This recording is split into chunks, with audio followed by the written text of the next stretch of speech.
Welcome, everyone, to this week's episode of The Career Climb. We did take a few weeks off due to travel and weather impacts. If anyone lives in Houston, you know the drama we've experienced. But we are back, and I'm excited to be here. So, on The Career Climb, we spark conversations with industry leaders, executives, and professionals, and we get their perspectives on the career landscape, leadership, and workplace culture. And tonight, we have a global HR leader on the show with us, Mr. Dan Roth. But if this is your first time tuning in, I am your host, Julia Roth, founder and CEO at Rock Career Development, and I'm excited that you are here. And I would love for you to stay engaged with us in the chat. Let us know what city and state you're watching from. Let us know what hits home for you. Let us know how awesome we are. Whatever it is that you want to share, we want to hear it from you. And also, please feel free to drop questions in the chat. We want to make sure that this is a lively, interactive discussion. And since we have an expert with us, we want to get your questions addressed. But we're going to get going because I'm really excited for you guys to meet our special guest, Dan Roth. But before we get into the conversation, if you've watched The Career Climb before, you know that I give my guests their full formal introduction. So let me share Dan's bio with you. So Dan Roth is an award-winning, internationally recognized recruiter, DEI program manager, professional speaker, TV show producer, and influencer. Over the last 3 years, Dan has been recognized as one of the top 25 job search experts to follow on LinkedIn by JobScan. He has also been featured in the Wall Street Journal, New York Times, Business Insider, the South African Times, LinkedIn News, CNBC, and the Business Journal. And as we're talking about mental health, I'm going to share this part, Dan. Shortly after graduating high school, Dan started to use his lived experiences with anxiety and depression and being diagnosed with attention deficit disorder at an early age to educate others on what growing up neurodiverse is like in order to normalize these conversations and let others know that they are not alone. His mental health focus continues to be a theme, even as he's expanded his work to include diversity, equity, and inclusion, women's and disability rights, as well as supporting job seekers. Dan, hello, my friend. Welcome to the Oh man, that bio just comes out so smoothly out of your mouth. It makes me seem so much greater than I am. I appreciate you.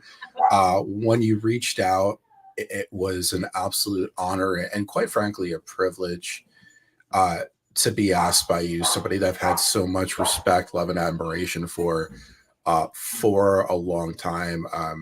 It's one of those things that you don't expect it, and then when you hear it, it's like, oh wow. So I'm truly honored. I'm just so happy. I'm happy that you accepted my invite. I was like, I'm gonna ask and see if he says yes. Like, Thank you for being here. how could I honestly? How could I not? You've helped so many people and set such a great example, and just with the understanding I have of how scrutinized mental health is, especially within the Black community, for you to stand there and speak out about it, you're setting an example for an entire culture that really needs to be dived into more. So, you know, thank you for what you're doing. Thank you so much. And so we want to go ahead and hop in. And well, first, before we get into the topic about mental health, because like you said, this is a powerful topic that we need to get into. But I want to set the stage a little bit for our viewers and listeners. Can you share a little bit more about your career journey and how you've gotten to this point in your career today, on the HR side, but also when it comes to mental health? My career journey has been messed up. Like, people talk about job hopping. The thing about growing up neurodiverse is that in school there's such a high level of focus on the actual work that the social takes a back seat, and then at a certain point the social comes first, and the academic and the job takes a back seat. And that's what happened to me. I graduated with like a degree in journalism and worked as a managing editor, but I didn't really care much about what I was doing, and did the retail thing. um, and eventually I made my way out to California, where I now am. And within a week of being here, I met my now wife. And it wasn't until I met her and I started having a reason to really focus in, and somebody that supported me in that, and really built me up, that I was able to focus. But it wasn't like, it wasn't immediate, and I don't want anybody to think it was. It took a long time to get where I was. I went from, I moved out here making $7.25 an hour working at Petco, to going into contract work and working at Hotel del Coronado, and then uh, Time Warner Cable, AT&T, and T, and then little by little I started improving, and then I got to a place where within 3 years I went from making like $25,000 a year to 150 plus, Woo. working at the top company arguably in the world. Um, and really the impetus on that was at 35 years old when my kids were born. That gave me my firm why. And uh, then I started accepting who I am, what I do best. And that was a dramatic and clear upward trajectory. So there's a lot to it, and way more than we have time for right now. But it's not like my story's not out there. If you want to check out my profile, I've got like something like 50 newsletter articles out, and then things, and videos. And so there's a lot to it. Sorry, I'm not short in knowing. I've been asked this a million times. I never know how to answer it concisely. But that's okay. I mean, I think, man, I feel like we need to have a whole other conversation as to making that transition from the 25K to the 150K in 3 years. That we're gonna have to stick a pin in that and come back to that for another live stream. I'll tell you, that was partly luck and a lot of extremely hard work. When I stepped out and said, "Hi, I'm Dan, I'm neurodiverse," and I started putting myself first, I started figuring things out. And the reason I got a job at Amazon was not because I was the best recruiter. It wasn't because I had the most credentials. It's because I figured out what my unique value proposition was. Mm. And being a community builder and being able to bring people in is such a novel trait right now, that stood out, and that's what Amazon really clung on to. But it's one thing to get in the door, it's another thing once you're there on what are you going to do with it. And the best work of my life I did was when that door opened. Man, I love that. And I know that we're needing to get on the mental health conversation, but I think it's really important that you emphasize how much hard work you had to put in, not just to get in the door, but then also how do you maintain those opportunities? How do you grow? How do you capitalize on it? Because the door can open, but if you're not ready or willing to do all the work that's required to keep you there and to keep the opportunities coming, you may not be as successful. So no, I love that. So let's go ahead and hop in. So I want to get your perspective on this as a scene set. Why do you think it's so important for us to talk about mental health in the context of the job search, right? We can talk about mental health all day long in broad conversations, but when it comes to the job search, why do you think it's important for us to talk about it there as well? Well, as you said, I believe it's important to talk about mental health every day of our lives and every component of our lives. And that doesn't just start in job search. It starts as a parent, teaching my kids that it's okay to be vulnerable, that it's okay to have bad days, it's okay to be depressed. Uh, Within the job search, and this is going to go into a larger dynamic, we are not in the same place that we were 3 years ago, 5 years ago, 10 years ago. 10 years ago, people were still in their positions for a long time. One of the key areas that's made it hypercritical is that the pandemic put an enormous amount of people in debt. And then people saw certain industries that were perceived as stable. So they started changing and going to boot camps and started doing all this other kind of stuff.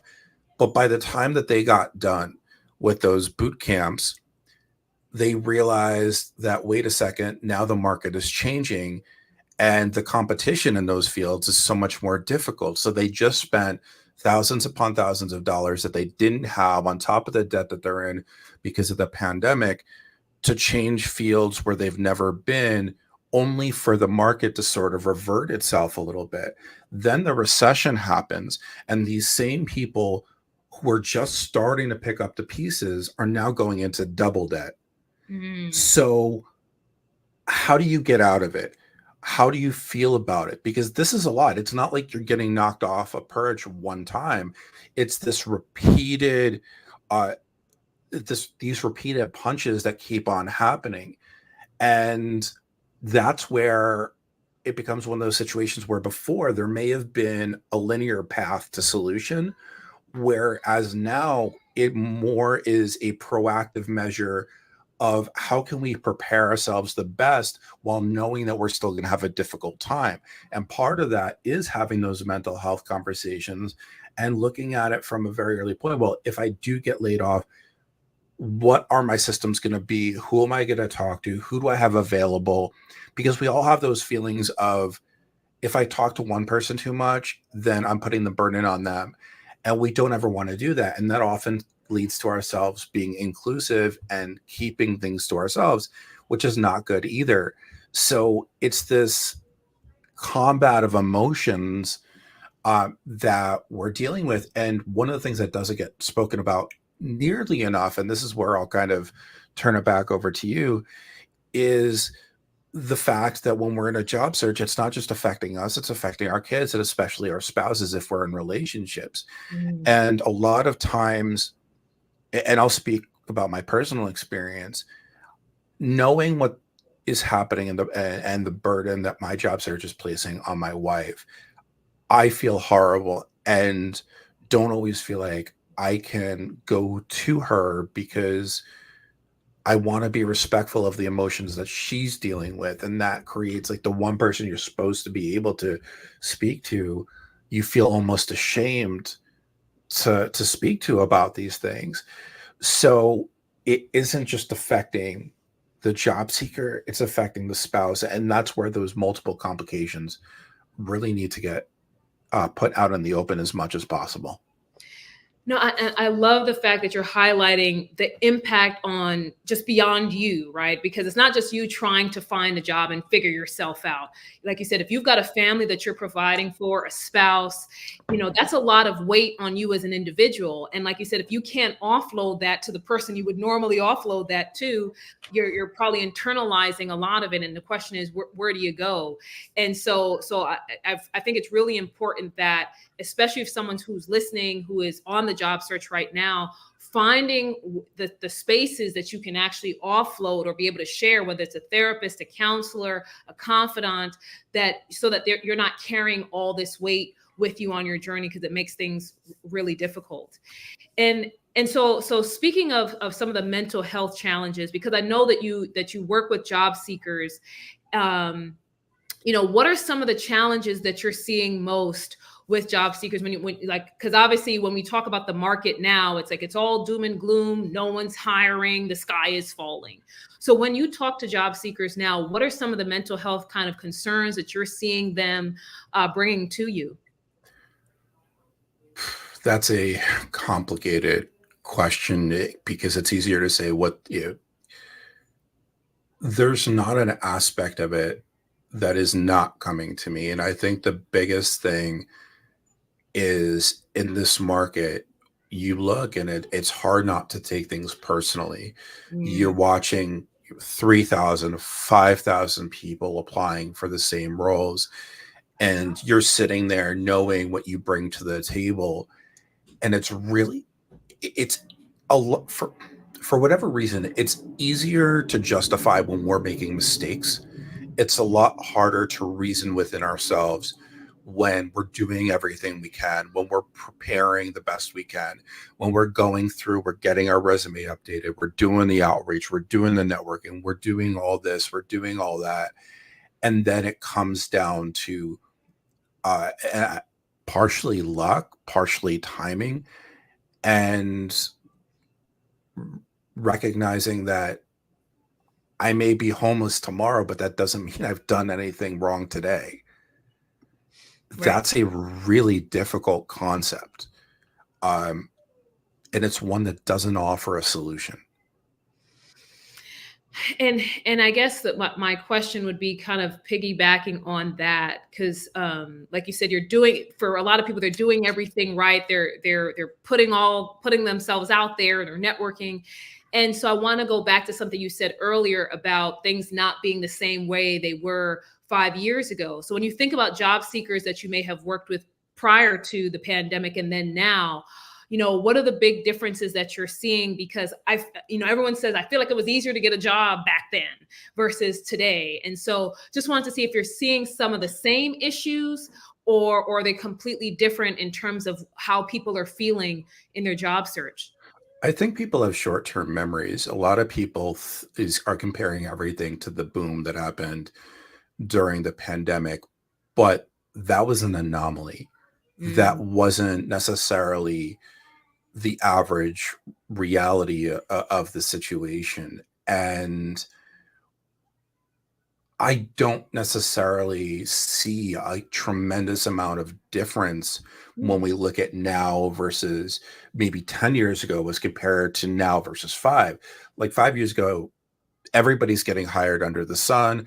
Uh, Companies are competing with other companies to hire. Like,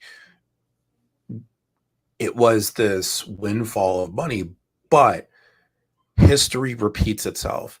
And if we then look back at it from before that, well, what are the standard methodologies that we're going to use? Yeah, there have been a couple of resume updates and new technology. There's AI, which I'm not necessarily the biggest fan of in some veins.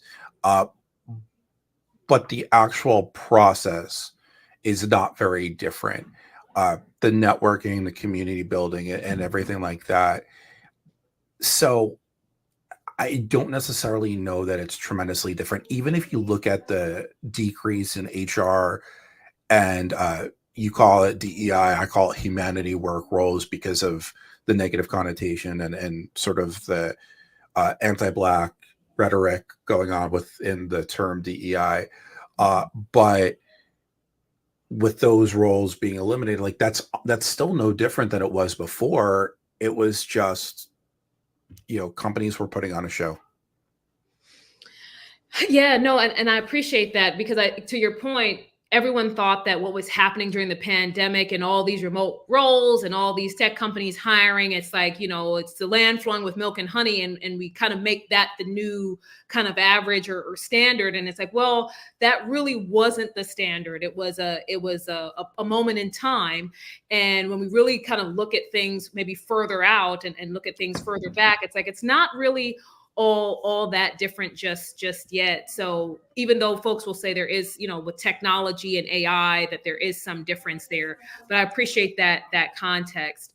So I do want to ask, you mentioned, some of the anti-Black rhetoric when it comes to DEI, and I wanted to speak to that a little bit, just like even in the context of current events.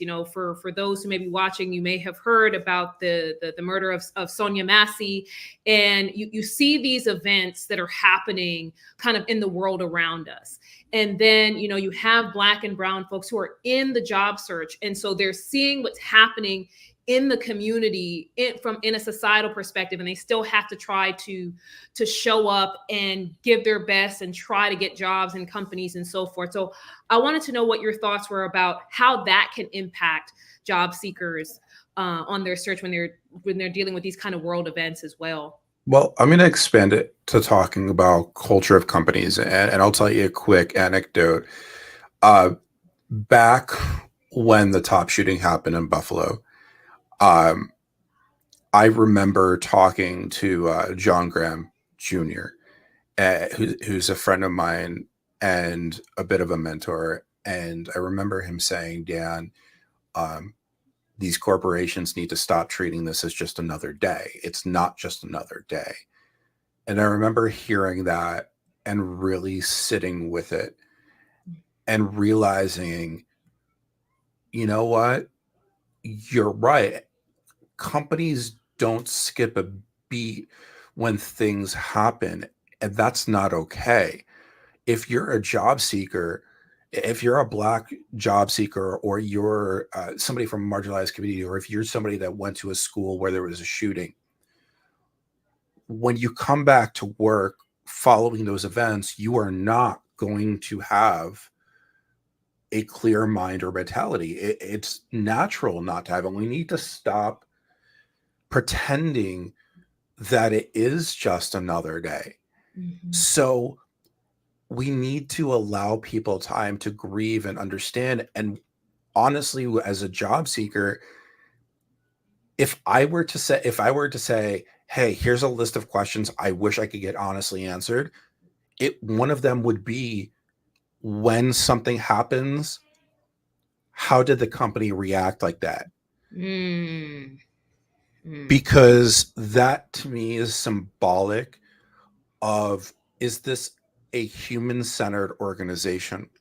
Now, I'll tell you something. What was ironic about that situation, and sort of to close the loop on that about the top shooting, um, is I had a coworker that day, and she was not okay. And I spent maybe half of the day talking with her and just being there as a voice, or even just like on a call where we may not have been talking, because I knew that she needed support, and I knew that the recognition needed to be made that it was different. And what was following up on that, what was ironic, is that then 2 weeks later, I got a message from Jackie Abram, who's an author, and she asked me to interview Mark Talley, whose mother was killed in the top shooting. Mhm. And that brought a whole nother weight. Now, how do you respond when you're dealing with this dynamic, and you watch what's happening? Because it's important. We can't brush it to the side. We need to acknowledge the occurrences of what's going on. And uh, we talked about this a little bit offline, but Sonia Massey, today is not just another day. Yeah. Um, I I'm tired of society making excuses. George Floyd happened, and everybody tried to make a believer that we're going up in DEI, but nothing actually happened if we go to where we are now, because now we have another incident of the same sort. And who's going to believe that tomorrow is going to be any different? That has got to be one of the most difficult things for people to grapple with. And what's perhaps the worst part of that is, you don't want to go into work because you're at danger, but then if you stay home, you're also at danger. So where do you go? Where do you create a safe space for yourself? Um, and that's something that really hits me in a heavy place. Yeah, I mean, and I think about that as being a Black woman in America, and think about Sonia Massey, and then just all the others we can name, Sandra Bland, all the others. And like you said, there was a commitment at a time where it's like, hey, we're going to change an organization, we're focused on DEI, and then fast forward to 2024, we're rolling back the programs and wanting to call it something else because we think it's polarizing. And so I love the idea of, if you're in the job search, or you're asking questions, getting the answer as to, hey, if this happens, how does your organization respond? What is your go-to? Because if it's like, well, we just we acknowledge and we move forward, it's like, okay, so how centered are you, or how focused are you on your population and what they may be experiencing, knowing that people are coming from these backgrounds and are identifying with the people that this is happening to. And like you said, these are things we can't brush under the rug. We have to confront them in order for the society to change. And again, from a mental health perspective, in order for you to really help your colleague at work, help a job seeker, whatever it might be, you have to make sure that you're holding space and acknowledging what's going on, versus just trying to say, well, it's another day, because we become desensitized as a community. So So thank you And for digging into that. just to give people real advice on what they can do in those situations, a recruiter is not going to give you a direct answer to that question. This is where informational interviews are so positive, but also what I would be doing personally is I would ask a recruiter if they could connect me to somebody at the ERG that you would be, the employee resource group that you'd be part of, because that's where you're going to get a way more accurate representation. So with Amazon, it was the Black Employee Network. I'll say hi to Sharita Washington, who is the former president of Amazon's and one of my best friends in the world. That's where you're really going to get the right information. So it's not just about asking questions, it's about asking the right questions to the right people. And I understand from a mental health perspective, every time that you think about, well, I need to do an extra step, it feels extemporaneous. But for your own psychological safety, it's better to take those extra steps than to sit wondering, well, if I had gotten the information, what would have actually happened? Mm, I love that. And like you said, it's practical. What can I do? Where can I actually get the answers to these questions? And like you said, you're not just waiting for the interview for the job. Talking to other people and getting connected to the people who actually have the information are going to give you the real deal, instead of just like what's on the company website about our values, right? Like somebody's just reading off a cue card. You want the person who can actually give you the real answer, give you real insight and context as to what you'll experience. So I love that. So I want to shift and ask you kind of the question around, what are, if for the job seekers that are listening, how can they truly protect and manage their mental health while on this journey? What actionable strategies, do you want to share? And also kind of in connection to that, how can you start to recognize the signs that you may be struggling with something? I know when I was depressed at work, I first thought I was failing. I was just like, I'm just not myself. I'm just not doing as well as I should. I need to work harder, not realizing that I was just becoming more and more stuck. So just wanted to see if you had some strategies there. Yeah. My answer is going to be one of the most difficult things that people can do, and that is to advocate for yourself. Mm, You know, being a neurodiverse individual, and there's still so much misinformation out there about neurodiversity, there's bias everywhere. So for me to sit there and say, hey, and ask for accommodations is taking a risk. It shouldn't be that way. We should be able to present our best selves, and that's not what we're allowed to do. And even, I talk about this all the time, but let's say that you need an accommodation, whether you're disabled, whether you're neurodiverse, whatever the case may be. Well, the recruiter may not know exactly what the accommodation is, but they'll know that there is an accommodation because based on whatever you need if the interview is different. So even if they're not knowing, there's still a certain level of bias that's associated with it. On top of advocation within your mental health, and the reality is we don't always know when we're hitting that brick wall. yeah. Let's not pretend that we do. Like there's subtle signs, but that's where community and family is most important. A lot of people brush off when you have a family member say, hey, I noticed that you're a little more irritable today, or you just seem to be off your game. It sounds like something that's normal coming out of people's mouths, but the truth is, if you sit with that information a little bit and ask yourself, well, why is that? And you're honest with yourself about, well, maybe I'm overtired. So you get some rest the next night, but the next day you're still feeling that way. Well, now we need to get more in depth.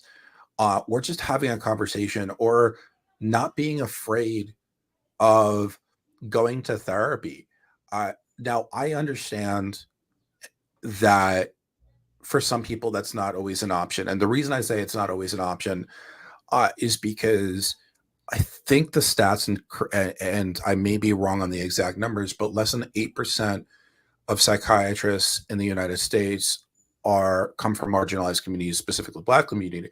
So I understand that finding somebody that can relate to what you're going through isn't always a viable option, but there still should be somebody that you could express yourself with, that you can pitch things off of. And I just don't, it's a hard question to answer in full because everybody's different. Um, I I'm just having to I'm having a tough time because it shouldn't be this hard. Yeah. Yeah. And you know, I'm happy with the answer, and I just appreciate you, you know, being vulnerable about that and just being vulnerable during this whole conversation.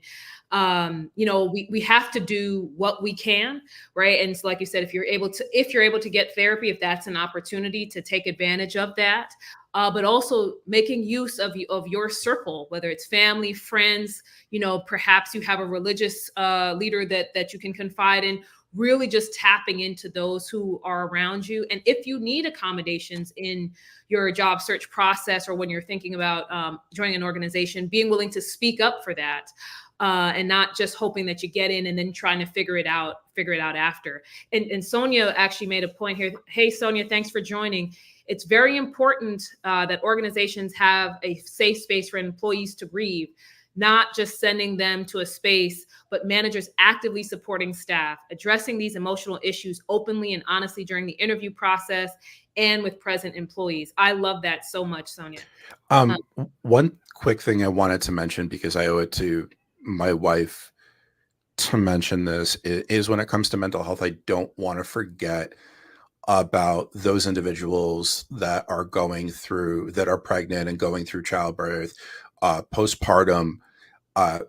Some states have laws that make it easier, but even in those states where you're supposed to have a birthing suite on site, like with my wife's work, they cleaned out a closet for her to go into after, and it made me absolutely livid. It's one of the most, oh, uh, uh, I have not gotten that angry in my life. But also menopausal individuals, because those are also extremely stressful times, and men especially have not taken the time to understand the idiosyncrasies of it. And we're no longer at a place where it's okay to say, oh, that's gross, that's not my responsibility to know. No, it is your responsibility to know, because we are human beings and we need to do better at being there for each other. So, these are also things that could strongly affect the mental health and need to be accounted for. Uh, and it shouldn't be a situation where you have a woman or somebody that's menopausal that goes to their male boss and they go, walk it off. Like, obviously I'm stretching that a little bit, but you understand what I'm saying. Yeah. So I just want to be cognizant of those specific areas. Yeah, I love that, you know, to make sure that it's not just focusing on, yes, mental health is important in certain areas, and, you know, whether it's societal events or what have you, but just the life events that we are going through, just thinking about women, right? Whether it's childbirth, like you said, menopausal, all those things can impact how you function, your mental function, your mental health, how you show up every day. And so having leaders who are seeking to be sensitive in that way is so important. I think people talk about leadership and about being the boss and getting into a certain position. But the fact is, true leadership is being willing to listen and understand your people, understand where they're coming from. What are they dealing with? Being sensitive and creating a space, the way that Sonia is mentioning, creating spaces for people to grieve, for them to deal with their issues, to bring them forward. So definitely love that angle. And then Sonia added one more point. The interviewee seeking a new position might want to go on the potential employer website to see if they have published mental health support information. That's a great point. You know, because they usually have their values posted in some way, whether it's sustainability or whatever the case is. So you may want to check out the website to see if they also talk about supporting people from a life perspective, including mental health. So thanks for that point, Sonia. Really appreciate it. And so I wanted to ask you a question now around, We talked a little bit about how companies can support, but I want to dig into this a little bit more as to how companies and organizations can truly support job seekers. We talked about creating spaces, but if there are employers that are listening or leaders that are listening, what are tangible things that you think from your perspective that they can really do to better support job seekers as well as those who are in their organization in this process?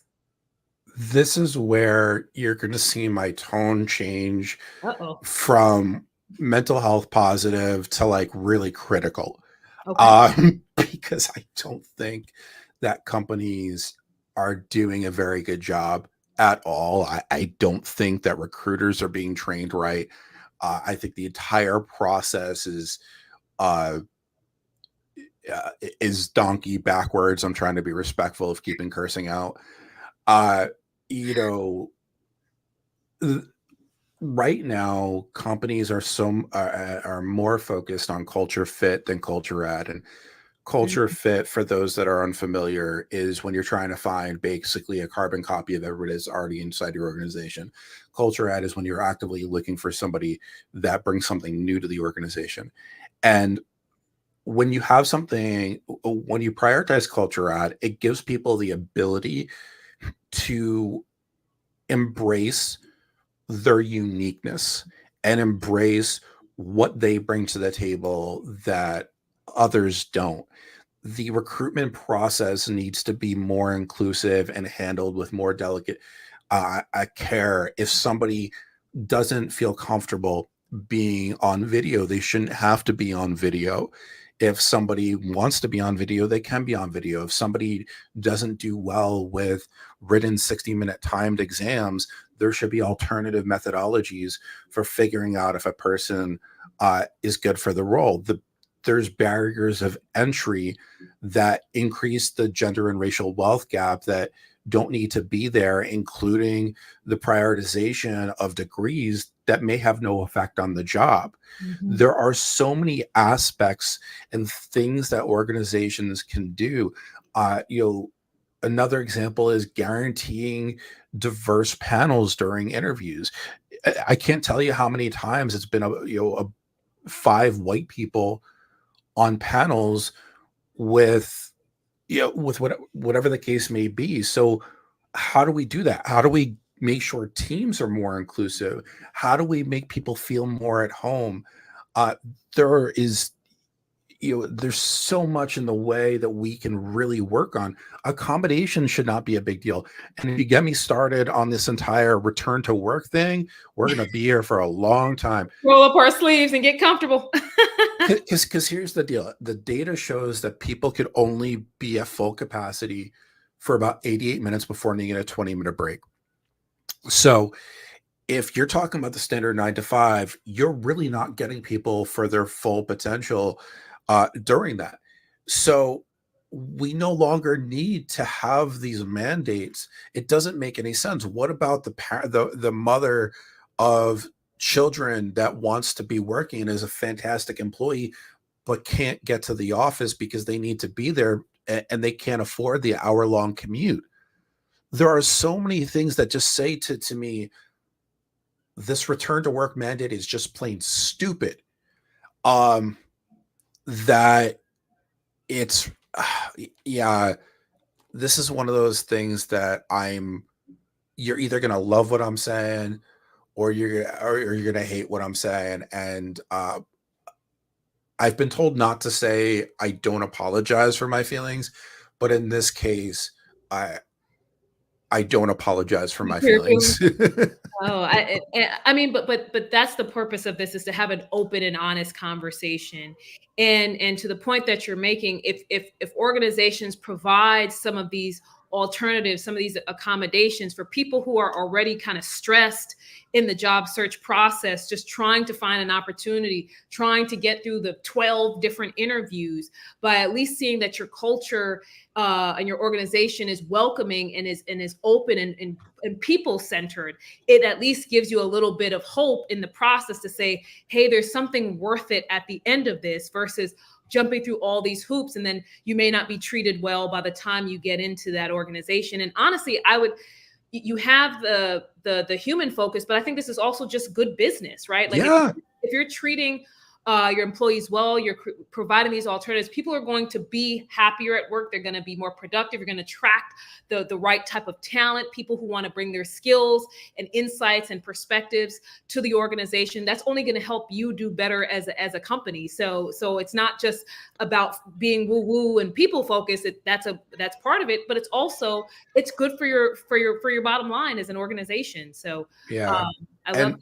I'll tell you, the reason I started working from home is because I got so stressed out at work Mm. that I developed overactive bladder and I was running to the bathroom every 5 minutes.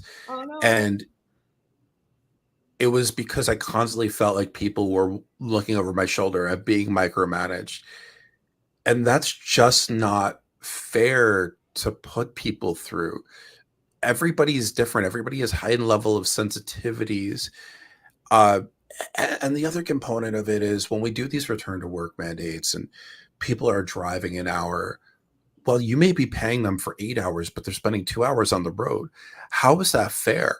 They're expected to go above and beyond to potentially make somebody happy to get another role, but that's only increasing the amount of work that they're doing for the same pay. Mhm. So going back to your point, when we treat employees with respect and dignity, we get so much more in return.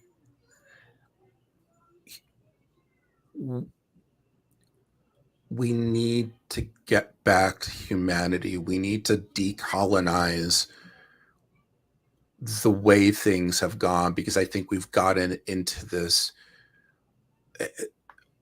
tunnel vision of how things are supposed to go, and that decolonization process and figure out exactly who we are and why we do things is a lost art.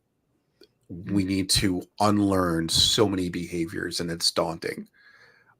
But the only way that we're ever going to be able to change things is by understanding those mistakes that we've made along the way and being willing to actually go in and dive deep and rebuild in a more inclusive, compassionate, heart-centered capacity. I love that. Clearly what we're doing, it's not working, right? And so, the methods that we've had that have, we feel like, well, before the pandemic it was this and that, but the fact is we're not before the pandemic, right? Where the pandemic has happened and COVID-19 is still with us, let's be honest about that. But we're in a different world now, and people have different needs, or we just need to be more sensitive to the needs that people have had all along. And so, trying to return to a world of this is how it used to be, people just need to get over it. We're living in a different place now, where organizations, where they're looking to the organizations to support them. So I appreciate that. So I know that we're getting to the end of our time here. I want to ask you one last question. Is for the folks who are listening, and there may be folks who are dealing, whether it's with mental health challenges in their job search, or maybe they're employed right now thinking about leaving, and they're dealing with mental health challenges, and they're just trying to do the best that they can. What's one final piece of advice that you'd like to share with them? That they're doing it. We fail to acknowledge a lot of times that we are doing the best that we can.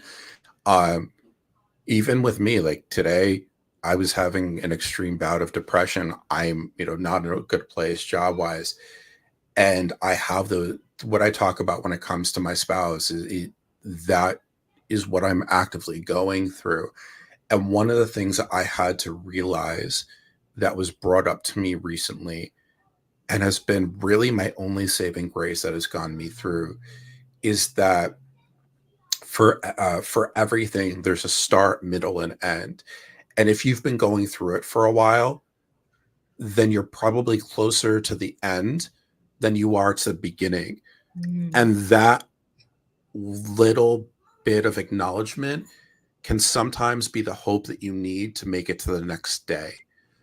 That invoke Kamala. Kamala, sorry. He's like, so just want to put that in and vote Kamala Harris. And so I want to say thank you. I appreciate that perspective that, you know, if you're in the trenches right now and you have been, you're probably closer to the finish line than you think. And so just having that little piece of hope to keep you going. And so I want to say thank you so much, Dan, for such a rich conversation. I appreciate your vulnerability and just being open to sharing your perspective with us. Think differently. I love the shirts. And so for those who may want to just get in touch with you, to talk with you, work with you, how can people do that? Yeah, LinkedIn is my number one source where you could connect with me. I'm very rarely on Twitter. I still don't know the entire purpose of Threads. I'm on Instagram, but LinkedIn is the direct way. If you need support, I do individual consulting, but it's more high level, and I'm always live. There's also, for those that are interested, there's a free neurodiversity event at the end of August. I'll be speaking out about being a neurodiverse parent with an autistic child. So you actually met Brooklyn. She is on the spectrum, and I was scared to death to be a parent because I thought my neurodiversity was going to get in the way, and it wound up being one of the greatest blessings that I have. So there's plenty of ways to get in touch with me. I don't leave people alone. So if you're having an issue and you need to vent, let me know. But what I'll tell people is this: so many people want to provide advice. It's okay to tell people you just need somebody to listen. That is a huge thing. Be empowered to let people know how you best need to be heard today. Love that. I love that. You know, sometimes you don't need the pat on the back and all the advice. You just want somebody to listen to you. So that's a perfect place to end tonight's conversation. Thank you so much, Dan, for being here. I felt like I've learned a lot, and I'm just so glad that you were willing to come and share this with us, share your heart with us in this conversation. And thanks to you all who stayed on for 47 minutes with us in this amazing conversation. Dan told you how to get in touch with him on LinkedIn. He's willing to listen and support you, and I am as well. You can always find me on LinkedIn or via my website, rockcareer.com. Thank you for watching. We'll be back next week with another episode of The Career Climb. And so until next time, you guys take care of yourselves, and we'll see you next week.